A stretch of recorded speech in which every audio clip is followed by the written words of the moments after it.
Greetings, whiskey folk, and welcome to the official Dram Association unboxing of the Brora 38 2016 edition. Wow.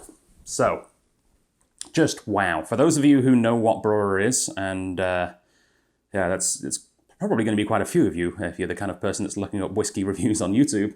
This is a very special bottle. It's especially special for me right now because this is the first time, to my knowledge, that I've had a Brora. I say to my knowledge, I've had a few mystery drams in my time. But yeah, I believe this is the first time I've had a Brora, and it's certainly the first time when I'm presenting this at the tasting coming up that I'll be able to compare a Brora directly with a Clynelish. I just put out a video with a special limited edition Clynelish as well. Why is that special? Well, because Brora is a closed distillery.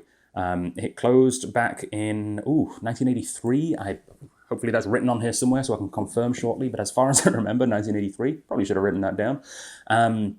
But it was actually the original Clynelish distillery. Clynelish, as stated in a previous video, is an absolute favourite of mine. But they decided at one point in its history to duplicate it somewhat. They made a Clynelish 2. And then there was a law passed that said you couldn't have two distilleries with the same name, so they decided to call the old Clynelish distillery Brora.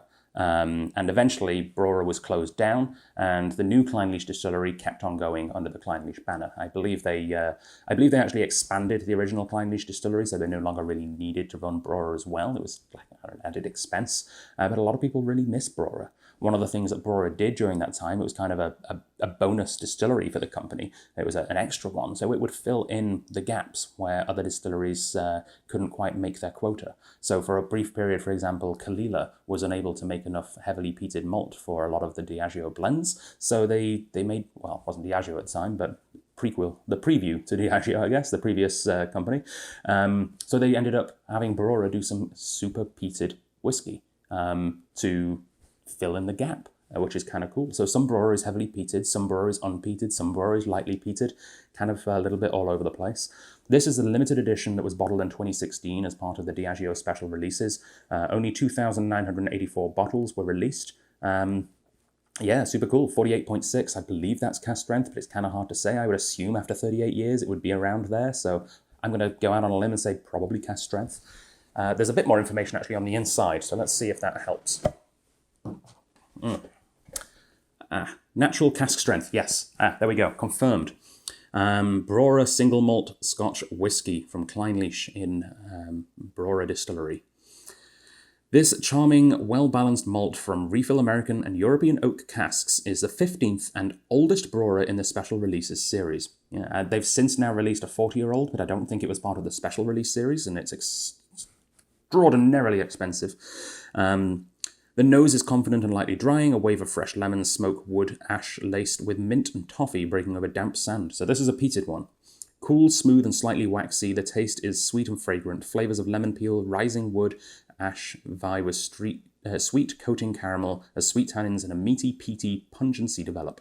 The finish is firm, nicely charred and lengthy, with warming notes of ginger and dark chocolate, followed by an immediate scented smoke, leaving a tongue-tingling, minty, wood-scented aftertaste, perhaps the definitive example of a true classic, aged for 38 years. In a short period, from about 1972 until the distillery closed in 1983, the old Clynelish distillery produced as Brora, as some of the world's most sought-after single malt whiskies were created.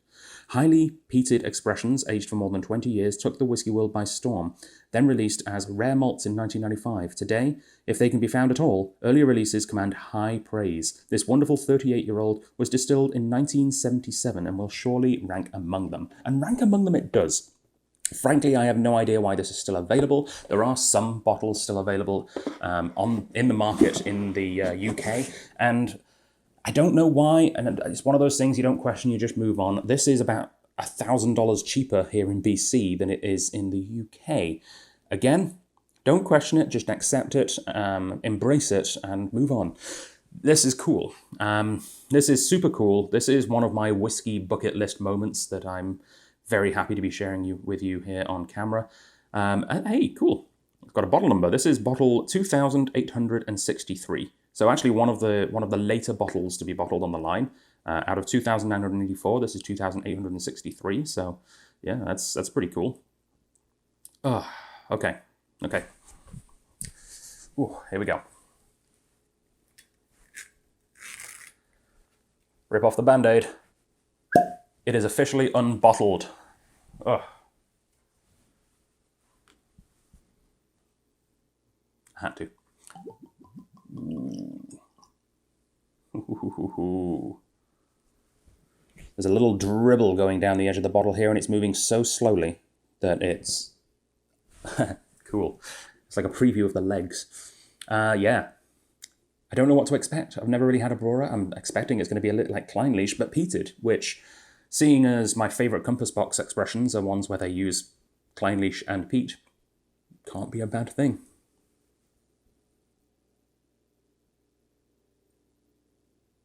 Oh. Blimey, that smells incredible. It smells like the best Ardmore I have ever imagined. Like, I love Ardmore. I love Ardmore to death, don't get me wrong. It's one of my all-time favourite distilleries. I love that Highland coastal peat. This is better than the best Ardmore I've ever had, and in the same style. This is absolutely phenomenal on the nose. Just this stunning, distant beach bonfire. The waves crashing on the shore. Someone somewhere is walking past you with a bacon butty, a bacon sandwich. While someone else is pulling up a lobster trap. And beneath all of that, you've accidentally stepped in a pot of honey. Winnie the Pooh is very upset with you. You've ruined his honey pot. Oh. Whew. I almost don't want to taste it, just in case the taste isn't as good as the nose, because this is going to go on record as one of the greatest whiskey experiences of my life right now, I have to say.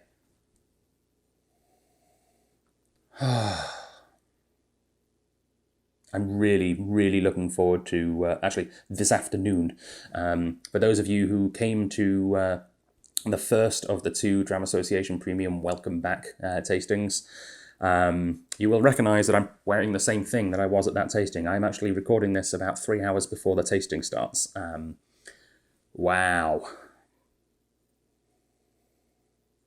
Oh, that is just magnificent.